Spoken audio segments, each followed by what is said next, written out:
faudrait comme une chanson avec ça en plus, tu sais, des paroles. On pourrait comme prendre nos paroles puis les passer dans un programme, puis on chante le perron d'église. Alors, pour le perron d'église de cette semaine, ou du moins de cette fin de semaine, on vous a demandé vraiment très bonnement, tout bonnement, quelle note sur 10 donneriez-vous aux Canadiens pour cette date limite des échanges? Vous avez été nombreux à nous répondre sur Facebook. Et on va vous lire, parce que vraiment, on a été, pour de vrai, dans tous les sens. Il y en a qui ont dit que c'était incroyable, d'autres un petit peu moins. À commencer, bon, on a eu de Louis-Mathieu Bonin un 8 sur 10, déçu, mais qui comprend que le Canadien n'a rien fait. On a un 0 sur 10, très déçu de ne rien avoir fait. Et que, comme quoi, bon, on aurait peut-être voulu voir Patrick Laine partir. On a d'autres 0 sur 10. On a même eu droit à des 10, des dates limites, des transactions parfaites. On a Jean-Pierre Barry qui a dit mieux rien faire et regarder les transactions qui ont été faites. Allez voir les joueurs obtenus par les autres équipes. C'est sûr que ça ne doit pas être drôle, considérant que finalement, des quelques gros noms qu'on voyait sur le marché. Donc, finalement, ces échanges ne sont pas arrivés, qui ont été refusés. Alors, voilà. On a même un très bon commentaire d'Alain Fortier. Comment veux-tu noter s'il y a statu quo? Et voilà. Suzanne qui dit « Bien fait, c'est à des joueurs âgés de 30 ans et plus. On a beaucoup de travail et beaucoup de jeunes là, qui vont faire cette job-là. » Et on a aussi un autre commentaire de Serge qui dit « Je suis déçu. Kent Hughes n'a rien fait. Il préfère garder ses choix plutôt que de payer le prix. Je me sens trahi et je suis en colère. Les séries sont compromises pour le Canadien. » Les gars, c'est pas rien quand même, là. Écoute, on est vraiment sur du 0 à 100 km/h rapide. Ouais. Là, on est vraiment à du... Soit on est vraiment content ou soit on est vraiment fâché. Puis il y a un sentiment de déception, je comprends là-dessus, parce que depuis le 24 février, OK, on recule une semaine et demie avant la date limite des transactions. Il y a seulement 2 équipes dans la Ligue nationale qui ont fait aucune transaction depuis le 24 février, puis le Canadien de Montréal en est une. Fait que tu te dis en même temps, est-ce qu'on aurait voulu juste au moins, aller chercher, je sais pas, t'échanges un choix de troisième ronde, whatever, pour un défenseur numéro 6 pour essayer de donner un peu d'aplomb à cette défensive-là ou juste trouver quelque chose juste pour rebalancer tout ça, puis on a absolument rien fait. Même Patrick Laine est encore à Montréal. Qui aurait parié ça il y a 2 semaines? Qui aurait parié que Patrick Laine finirait l'année à Montréal? Et ben oui, et avant qu'on se relance sur tout ça, ben, je pense qu'il y a Samuel Trépanier aussi qui est un peu du même avis que toi, qui dit, ben honnêtement, c'est la première fois qu'il se dit déçu du DG autant. L'année passée, qu'il pouvait comprendre le statu quo, mais que ça fait 2 ans que le Canadien ne bouge pas au deadline et même pas un 7e défenseur quand on fait jouer le 6e 8 minutes et on ne sait même pas encore qui sera le gardien en série. Et finalement, ben, William Savard qui dit, ben, sur le long terme, c'est vraiment 10 sur 10. Rien de fait là, pour nuire à cette reconstruction.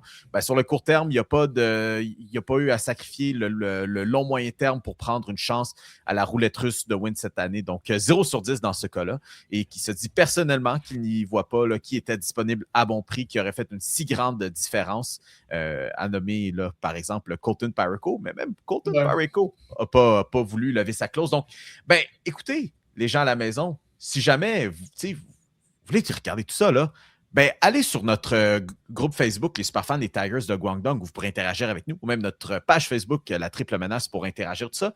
Mais parlons-en. Parlons-en de cette date limite des transactions avec le Canadien de Montréal. Félix, toute la semaine, je pense que toi et moi, on s'est dit, hey, Patrick Laine, oui, tu sais quoi? Tu sais, Los Angeles. Et même hier, on voyait Panarin sur l'aile gauche contre les Canadiens. On s'est dit, hey, pour être le fun... Patrick Laine à cet emplacement-là. Même que je voyais les TikTok de Jordan Laine, donc la femme de Patrick Laine sur TikTok et Instagram, qui sortait des vidéos comme, bon, on est à la semaine avant, on ne sait pas trop ce qui va se passer, puis les commentaires étaient bombardés de « Tu vas voir, tu vas adorer Los Angeles ». Que s'est-il passé, Félix, pour que Patrick Laine soit toujours dans l'effectif des Canadiens? Je reviens à j'entends la question, je reviens en 2 minutes. Je fais juste revenir un petit peu sur Kent Hughes, puis je vais revenir à l'année par le fait même. Kent Hughes, en lisant, quand tu disais les commentaires, moi, il y a quelque chose, je pense que c'est ça qui est clair. Cette année, le Canadien est en meilleure position qu'il ne l'a jamais été depuis l'arrivée de Kent Hughes et ça fait en sorte que soudainement, les attentes ont changé un peu, mais ça reste que concrètement, on n'est pas supposé être rendu là dans le plan, le processus de Kent Hughes et Jeff Gorton. Donc, c'est pour ça que c'est extrêmement facile d'être tout ou rien par rapport à cette date limite-là du Canadien, dans le sens où tu as ceux qui se disent bon, ben, gars, on va tellement bien en ce moment, il faut aller chercher du renfort, aider cette équipe-là. Et eux sont déçus. Et quand t'en as d'autres qui disent ben, le plan à long terme, cette année, on ne se rendra pas jusqu'au bout, aussi bien attendre l'année prochaine que le noyau soit un peu plus mature pour là commencer à payer. Puis les deux points de vue se défendent. Je veux dire, d'une manière ou d'une autre, tu peux très bien défendre les deux points de vue, puis de dire que ben, moi, je pense qu'on aurait dû donner un petit coup de pouce maintenant dans l'association de l'Est qui est prenable cette année. Il y a le Lightning qui est une puissance, mais sinon, c'est plus ou moins clair qu'il est vraiment une puissance en ce moment. T'en as d'autres qui vont dire, on a encore Age, Zarovski, Reinbacker, Fowler qui s'en viennent éventuellement. Les jeunes vont pousser, les jeunes vont maturer. Et c'est un point de vue qui se défend. Je reviens, par exemple, à ce que Kent Hughes a dit à la fin de son point de presse d'après date limite, qui est arrivé 1h30 après l'heure limite. Et ça, c'est un détail intéressant parce que Kent Hughes a mentionné dans son point de presse, il a passé toute la journée à travailler sur une transaction importante qui ne s'est pas matérialisée et qui pourrait être revisitée pendant l'été. On va y revenir 2 secondes, mais tu me parles de Laine, je reviens à Laine. Selon moi, Patrick Laine allait être échangé à quelqu'un d'autre dans cette transaction-là. Je pense qu'on avait une transaction en place pour envoyer Laine ailleurs pour permettre d'accommoder ce nouveau joueur-là. Mais quand cette transaction n'a pas abouti, on s'est dit on n'échangera pas Laine juste pour échanger Laine. Probablement, est-ce qu'on aurait donné quelque chose pour... On ne l'a pas échangé juste pour l'échanger. Mais éventuellement, est-ce que ça va devenir une distraction avec l'équipe? Est-ce que Martin Saint-Louis va être tanné de se faire poser la question pendant 2 autres mois de temps? Est-ce que Patrick Laine est en état de jouer? Oui, il va être tanné de se faire poser cette question-là, mais ça fait partie de la game. On a eu le bon de Patrick Laine l'an passé. Sans lui, le Canadien ne fait pas les séries l'an passé. Là, cette année, on a le un peu moins bon. Mais c'est vrai que c'est quand même un peu intriguant que l'année soit toujours là. Mais ça, je pense qu'on a tellement mis de concentration, de focus sur cette grosse transaction-là qu'on a comme pas fait la transaction par l'année parce qu'on n'a pas été capable de conclure cette première transaction-là.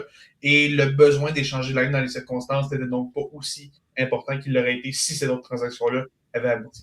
Parce que revenons quand même sur l'état de santé de Laine, c'est que là, comme tu as mentionné, Félix, il est en état de jouer. Puis le problème, c'est que l'association des joueurs, tôt ou tard, éventuellement, va cogner à la porte des Canadiens. Hey, pourquoi il ne joue pas lui? Surtout s'il est en état de jouer. Ça risque d'être un sujet à suivre de ce côté-là, mais pas.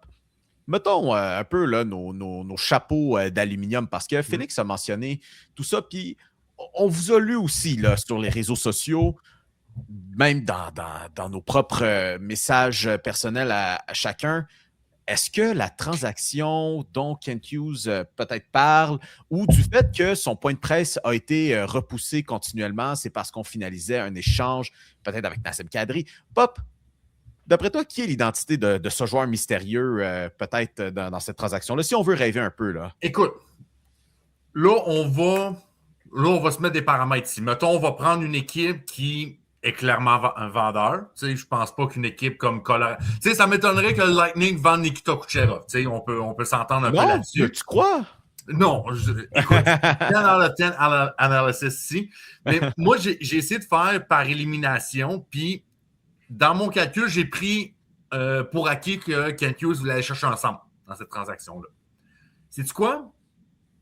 Mio, je te regarde en disant ça. Moi, vite de même, là, j'avais pensé Mika Zibanejad qui s'emmenait les Rangers de New York aux Canadiens. Je t'haïs.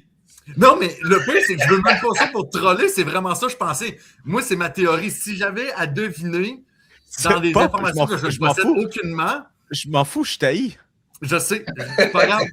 Je te donne le droit de faire ça pour le reste de l'épisode, mais honnêtement, dans les candidats que je pensais, Mika Zibanejad, c'est peut-être un des gars les plus plausibles, surtout dans le fait que New York, dans sa tentative de retooling, a juste vendu Artemi Panarin, finalement. Tu sais, ils n'ont rien fait d'autre après ça. Même fucking Vincent Trocheck est encore aux Rangers, là. Niaise-moi, là. Ce qui est aberrant, mais on y reviendra un petit peu plus tard sur le restant de la Ligue nationale.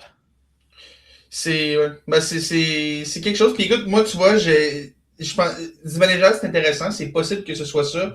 Je propose 2 autres noms. Le premier, Nicolas Cloutier. En fait, JC a rapporté que selon Nicolas Cloutier, le joueur en question, un des joueurs qui a été discuté très sérieusement à Montréal, c'est Ryan O'Reilly. Et ça aurait du sens dans l'optique où O'Reilly répond à pas mal de besoins, de se centre gaucher quasiment point par match cette année. Et les Predators ont décidé d'être ouverts à échanger Ryan O'Reilly le jour même de la limite. Donc, à ce niveau-là, ça se tient dans le sens où s'ils ont décidé ça le matin même, ben, c'est normal qu'on ait passé beaucoup de temps là-dessus le jour même. Même si ça, le cas d'O'Reilly reste particulier parce qu'on sait que quand il avait joué à Toronto, il n'y avait pas l'impression d'expérience avec les médias et tout. Maintenant, on revient à Kent Hughes qui dit qu'il y a des gars qui étaient prêts à venir à Montréal en bout de ligne, même s'il l'avait sur la liste de l'échange. O'Reilly n'a pas de clause en tant que tel, mais les Predators le traitent comme s'il y en avait une parce qu'il était important pour l'équipe et tout. Donc, ce nom-là a circulé, mais il y a quand même aussi, il faut rappeler, Pierre Lebrun qui rapportait qu'un autre joueur qui est dans la milieu du Canadien, un attaquant mystère, un nom qui n'est jamais venu dans les rumeurs depuis le début de la semaine. Et hier, Elliot Friedman a parlé d'une grosse transaction qui n'a pas eu lieu, possiblement impliquant le Canadien. Moi, il y a un nom qui m'intéresse parce que, peux-tu me rappeler les deux équipes qui n'ont pas fait de transaction? Il y a Montréal et il y a New Jersey. New Jersey, intéressant, c'est là que je voulais que tu m'amènes. Jack Hughes, évidemment, Jack Hughes, les Devils ne changeront pas Jack Hughes. Mais les Devils ont un autre centre extrêmement intéressant qui répond pas mal à tous les besoins du Canadien aussi et qui est un petit peu plus jeune. Est-ce qu'on serait complètement surpris que Nico Hischier soit un joueur que le Canadien est considéré dans ces pourparlers-là? Est-ce qu'on serait complètement... Félix, je vois ta vision. Je vois qu'est-ce que tu t'en vas avec ça. Mais ouf! OK. Parce que si c'est ça pour vrai, ça c'est un gars... Hey. Si c'est ça pour vrai, je suis choqué. Hey. Positivement, là, je suis choc. Là. Si c'est vraiment Nico Hischier qui est à Montréal... Ça, c'est un gars qui a couvert, qui a baigné dans la Q en 2016, là, qui réagit à ça. Là. Oui, puis, là, mais, ce qui m'intéresse, c'est que Kent Hughes a aussi insisté vraiment sur l'aspect long terme, comme quoi ça aurait été une transaction substantielle. O'Reilly, aussi bon soit-il cette année, quasiment point par match avec les Preds, il faut le rappeler, c'est extrêmement impressionnant. Là. Autant une saison extrêmement impressionnante, ça reste quand même un gars qui a 35 ans. C'est pas un petit genou. Et Nico Hischier fait pas mal plus le groupe d'âge de ce noyau-là du Canadien. Un petit peu plus vieux, si je ne m'abuse, c'est 28 ans. En fait, il est la même année de repêchage que Nick Suzuki. Je pense qu'il était un an avant. Attends, Nico Hischier... 2017. 2017, les deux? C'est 2017, les deux? Ok, mais il était avec Suzuki, puis il était avec cette gang-là. Je crois qu'il est un petit peu plus vieux, mais bref, peut-être quelques mois, là, mais bref, il a 27 ans. Exact, il fit avec le reste de l'âge, le reste du noyau en termes d'âge. Suzuki est un peu comme le plus vieux en haut du top, puis t'as Hischier qui se rajoute. Robert Thomas qui fitait aussi exactement avec ce niveau-là. Puis t'as les Cole Caulfield, les Slav en descendant et tout, comme on les connaît bien. Mais je ne serais pas surpris qu'on apprenne dans quelques mois que Nico Hischier était peut-être le gars qui était ciblé. On sait que les Devils ne connaissent pas une grande saison, et puis peut-être qu'on veut brasser la soupe un peu d'une équipe qui semble avoir plafonné un peu. Simon Nemec est un autre nom qui a circulé. On sait que Nemec est un Slovaque comme Juraj Slavkovski. Est-ce qu'il lui aussi est impliqué dans la transaction? Hischier puis Nemec, je commence pas mal à cocher la case de transaction substantielle que Kent Hughes a tapé le clou sur lequel Kent Hughes. Honnêtement, si c'est ça pour vrai, tu donnes quoi pour ça? Là? J'ai aucune idée. Je veux même pas imaginer c'est quoi le prix que Tom Fitzgerald va demander pour ça. Là. Ça commence avec Michael H. C'est sûr que ça commence avec Michael H. Je peux possiblement sortir ces deux-là. Tout commence avec Michael H. Ouais, c'est la monnaie d'échange, en fait, la plus importante chez le Canadien. Vous voyez, comme peut-être potentiellement comme une monnaie d'échange. On sait que ça fait quand même beaucoup débattre d'ailleurs, là, ce sujet-là. Que faire de Michael Hage? D'un côté, les gens sont quand même romantiques du fait que c'est un centre qui parle français, l'histoire aussi avec sa famille, plus que c'est un partisan des Canadiens, l'histoire avec son père, bien sûr. Mais de l'autre côté, il y en a qui se disent écoutez, hein, ça fait partie de la business. Gros sujet quand même, puis surtout qu'on pourrait revenir encore sur la discussion sur les Blues, comme quoi ça revenait peut-être à ça. Mais bon, je pense que les boys, du côté des Blues, je pense que c'est un peu le même angle d'attaque que les Rangers, que vous voyez tous ces noms-là qui sont attrayants en ce moment. Ce n'est pas des contrats qui expirent demain matin. Donc, prenons le temps d'avoir les meilleures offres possibles. Donc, ce qui était le cas des Blues et des Rangers.